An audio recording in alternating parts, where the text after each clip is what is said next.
Hi, welcome to another inspiration demonstration video for the Triangle Project. Today we're looking at basic printmaking or stamping techniques.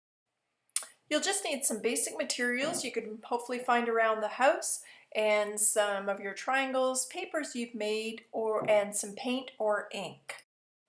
For all of our techniques today, you're going to need some paint or ink. It can be any type of acrylic that you might have at home or the dollar store, and I'm just smoothing it out onto a plexiglass plate.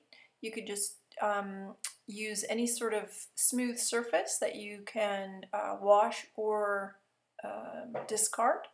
I'm going to grab one of my triangles here, just a plain triangle, and we're just going to try stamping with found objects. I've got a cork here. You want just enough ink but not too much so it's super messy, and we're just going to use it like a stamper, and it may not be perfect, but that's exactly what I'm after here. I want to see the variety. I want to get a sense for that transfer of some areas and not others. Obviously it's not machine done, which is kind of what we're after. Just have fun with it. So this one, I'm doing it as a triangle and placing them on a cut shape. The awesome thing about printmaking or stamping is that it's quick, it's easy, so you can make several in one sitting. I'm just going to use some of that collage paper that we made in a previous tutorial, using the strips of tissue paper glued onto another piece of paper, and I'm just going to use my cork stamp right over top of that to create a layered, interesting look. Just have fun with it. Try a little more ink or paint, a little less, see what it does. Try something different. I'm using a cap from a glue stick that was dried out, and to make an open circle so you get a variety of circles. Just put one there, and you can see how quick and easy and fun it is. I'm just randomly placing it, not thinking too much, just having fun. So for this, obviously, I'm not worried about where the triangle shape is going to fall. I'm just creating a paper. Okay, I just want to quickly show you what light color, in this case I have a silver metallic acrylic paint and a lid again, larger circle, in combination with another color, other shapes, and how you can do it on a triangle. I'm placing it so they fall off. Obviously I've got my plexi underneath, which I can wash off easily. And again, you just kind of want to have fun with it, play around with it, and while you've got it, you might as well do several, right? Just add a few here and there, and you can get a really unique look, one of a kind triangle. And there you go. Okay, I'm just going to show you another technique, super easy, super fun. Just again, you need your paint or ink spread out onto a flat surface. Then I'm going to take some bubble wrap, just basic bubble wrap. You get probably with a bunch of the packages you're getting in your mail. I'm just laying it on. I'm not squishing it down so that it completely goes into every crevice. Getting it down just enough to get, you can see that paint is just on the surface of the bubbles there. And I peel it off, and you can see some of them are completely covered, some of them aren't. I want that variety, so you can tell that it's been transferred from one thing to another.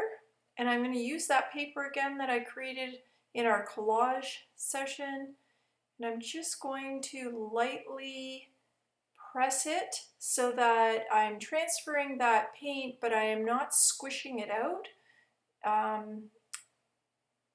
so that it fills in the negative spaces. I'm just gently tapping it, and then I'm going to pull it off.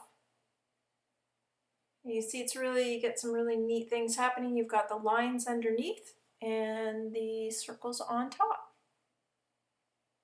Okay, I'm just going to quickly show you what that would look like on a pre-cut triangle or solid color triangle.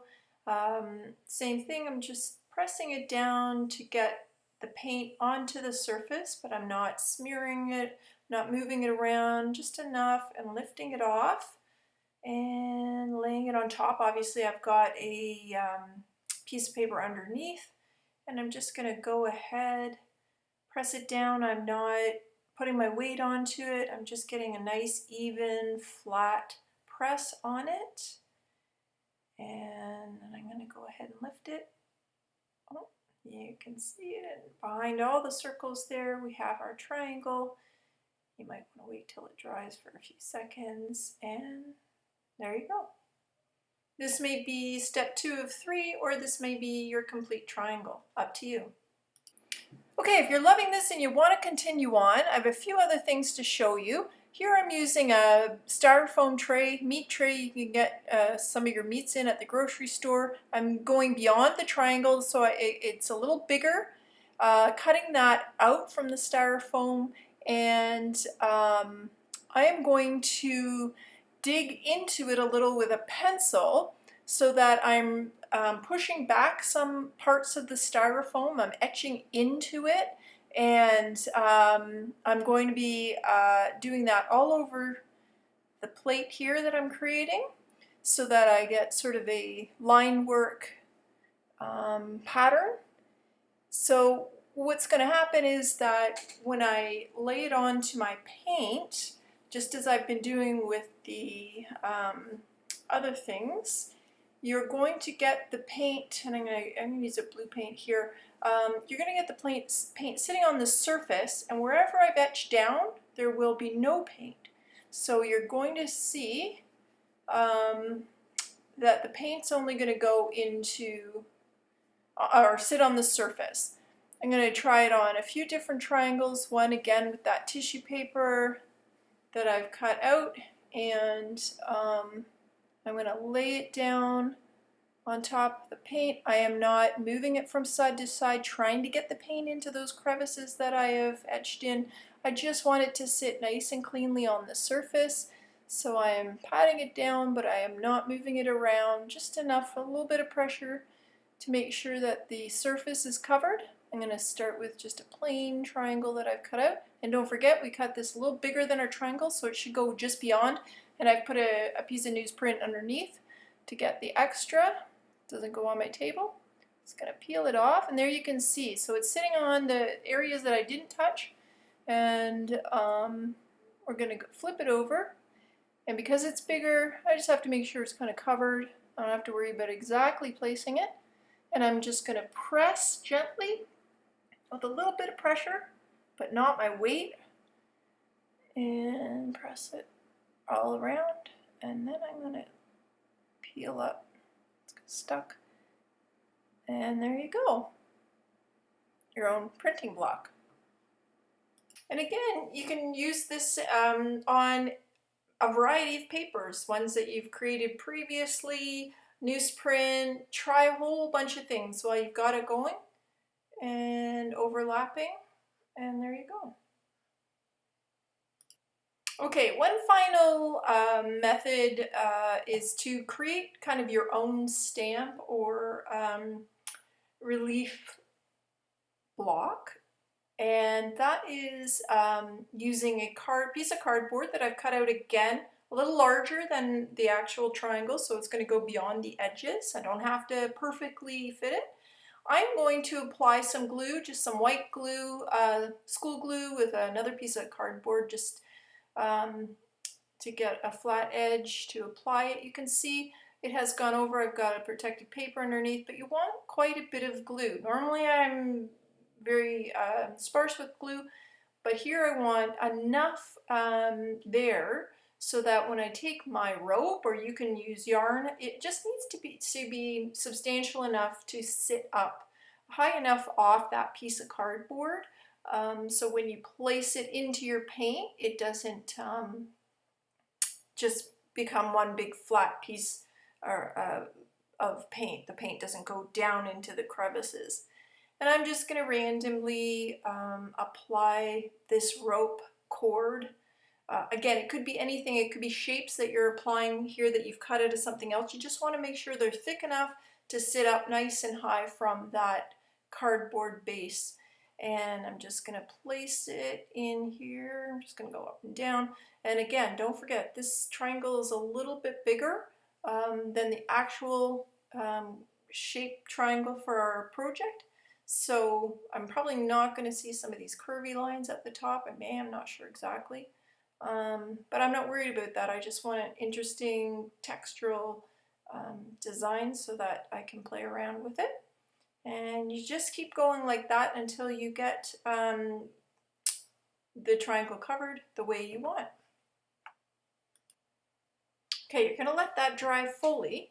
Once it is, you're going to have your paint again, your finished, very completely dried stamper or printing plate. And same thing again, you're just going to press it. Nice even pressing, so you cover the top of that. You're not trying to work it into every little crevice. You're just gonna make sure you've got it all covered with that paint. And I am going to try it on again, another piece of that. I like that tissue paper. It's got some texture and color, but it's not too much. You'll be able to see your print on top. And you're just gonna go ahead and, oh, it's almost a little bigger than my paper. Press it down nice and firm, but not too much weight, and you're not moving it around. You want to make sure you keep it in place so your print doesn't get smeared. You just want to apply pressure evenly all around to make sure that you've given it a chance to transfer, and then you're going to pull it off and we'll see what we get. Oh, cool. And you're going to see that texture from the rope. Very cool. You would then cut your triangle from this after. Okay, so that's it for our demonstration video today. Hope you enjoyed it and were inspired to try some new things. See you next time.